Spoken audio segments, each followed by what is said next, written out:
Hi and hello, it's me, DJSoulbutter. I have returned, and I'm here to do yet another edition of The Curious Case of. And before I get started, I just want to say a quick thing. Gen Z, I hear you, I see you, you're coming after me just a little bit, mostly on YouTube, but here as well.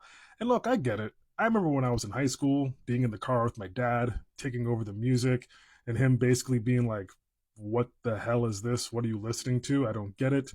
But, when it comes to music today, especially in hip hop, there's actually tons of great artists and great records that I'm enjoying quite a bit. And there's also a bunch of crap. Now, we'll see, years from now how things are reflected, but most likely you are wrong and I'm most likely right. But we'll just leave it at that. But hey, maybe one day I'll do a curious case of Playboy Cardi. Maybe. Probably not, but we'll see. And besides, I'm not that old. I'm still young enough. I still get things, but obviously saying that now, that makes me sound old. But anyway, let's talk about a band that probably Gen Z also does not care about either, The Curious Case of the Red Hot Chili Peppers. Now, this edition of The Curious Case of is going to start off a little differently in comparison to the other ones that I've done so far, because usually I'll start off with, wow, what an amazing debut. I can't believe the music that they make today in comparison to this. But when it comes to the self-titled debut from the Red Hot Chili Peppers, this album was not good. These songs have not aged well. They still had plenty of the funk and punk elements that they eventually became very well known for. But even the remastered version of this album that we have today is a really hard listen. And not only have we, as a society, pretty much forgotten about this record, they have as well. This was just, ugh. In 1985, we got the follow-up, Freaky Styley, a record that was actually produced by funk legend George Clinton. I'm guessing he came in to try and help them kind of corral and harness their craft when it came to their funk influences, but the final product just wasn't very good. And I guess this band still was going through growing pains. I mean, obviously, and they just needed more time to try and figure out who they were, but we'll just move on. So in 1987, we got their third record, the Uplift Mofo Party Plan. And this was actually the final record to feature all four original members, including guitarist Hillel Slovak. And there was a couple decent songs on this, Fight Like a Brave, Me and My Friends, but still, we weren't there yet. It was getting warmer. I mean, this was better than the first two records, but still, just, it's kind of amazing. This also was not very good. So in 1989, we got Mother's Milk. And this record brought to us finally the arrival of guitarist John Frusciante and drummer Chad Smith as well. And I know most people really do love this album. Myself personally, I've never thought it to be really that great. But with this record, they did finally find their sound. They finally found a place where they can feel comfortable and develop into something bigger than what they were. And with this record, there was now this light at the end of the tunnel, like this band could potentially make something special. And boy, did we get it. So in 1991, we got Blood, Sugar, Sex, Magic, one of the most influential and greatest records of the 90s, in my opinion. Tons of great hits, Give It Away, Under the Bridge, Suck My Kiss, Breaking Up the Girl. This was truly special. And it's kind of amazing to look back on now how they finally reached this moment of making this incredible album. And in the blink of an eye, it just kind of fell apart immediately. So about a year after the release of Blood Sugar Sex Magic, John Frusciante left the band and eventually was replaced by Dave Navarro of Jane's Addiction. And the result of that was One Hot Minute. And I will say, in my opinion, I always thought this record was pretty good. To this day, Warped is still a kick-ass song. There was other good tunes on here, Me and My Friends, Aeroplane. And, listening to this record, there was obviously a push and pull between Dave Navarro and the rest of the band because Dave Navarro is a rock and roll guitarist through and through. That's very obvious.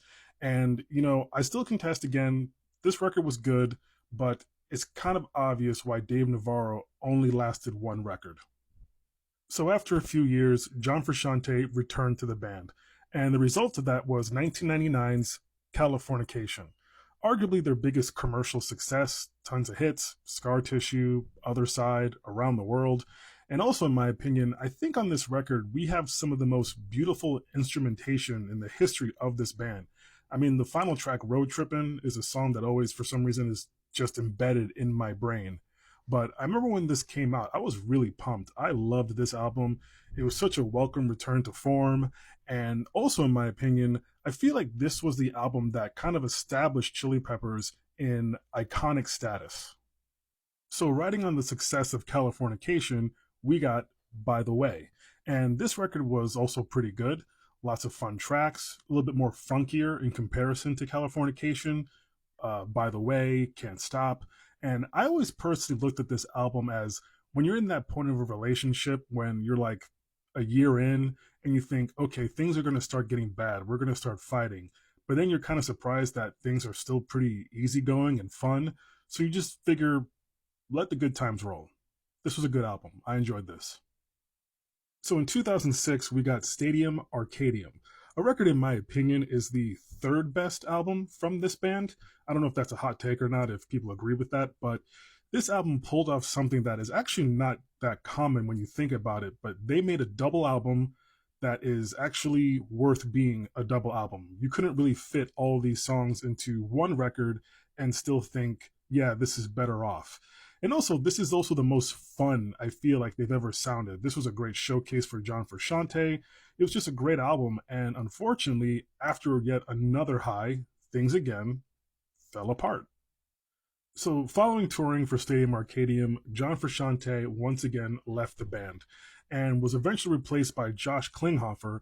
And the result of that was 2011's I'm With You, a record that wasn't terrible by any sense, but there was obviously a huge, huge gap missing because the dynamicism and just all around aura that is John Frusciante, it's kind of impossible to just replace that.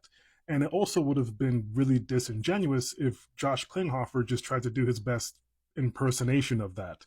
I will say Brendan's Death Song, really good song, and this album was okay. When it comes to losing a member like John Frusciante, this record is basically them just doing their best. Then in 2016, we got The Getaway, a record that I was hoping Josh Klinghoffer would kind of put his stamp, maybe solidify himself as a member of this band. But unfortunately, I don't think that ever happened. This always just still felt like the other three members just kind of dragging him along. And this just further cemented the idea that without John Frusciante, this band is just not the same. And again, this record was okay. It wasn't a bad album. There was some definitely really good songs on here. But again, it just wasn't the same. So many years later, John Frusciante once again returned to the band. And I vividly remember when that news broke. I was so excited. I couldn't wait to hear this album. And then they released their first single from it, Black Summer. And I remember thinking that this is the best song to offer as far as a first taste. It wasn't that great. And then I heard the record, and Black Summer was, I guess, the catchiest song on the album. I mean, this record wasn't bad in any way, but it's almost weird. It's like they came back full circle to the beginning because where were the hooks? Where were the melodies? I mean, this in no way is as bad as those first couple albums, but this didn't really hit. And then that same year, surprisingly, we got another record, Return of the Dream Canteen. These songs came from the same recording sessions as Unlimited Love, but once again didn't really stick. I mean, these last two records definitely showcase just how incredible they are as musicians, but nothing really stuck to you like anything from Blood Sugar Sex Magic, Californication, or Stadium Arcadium, or even One Hot Minute for that matter, to be honest with you. I don't really know where they go from here, but I hope they refine the melody. And that's all I got. Peace, love, butter.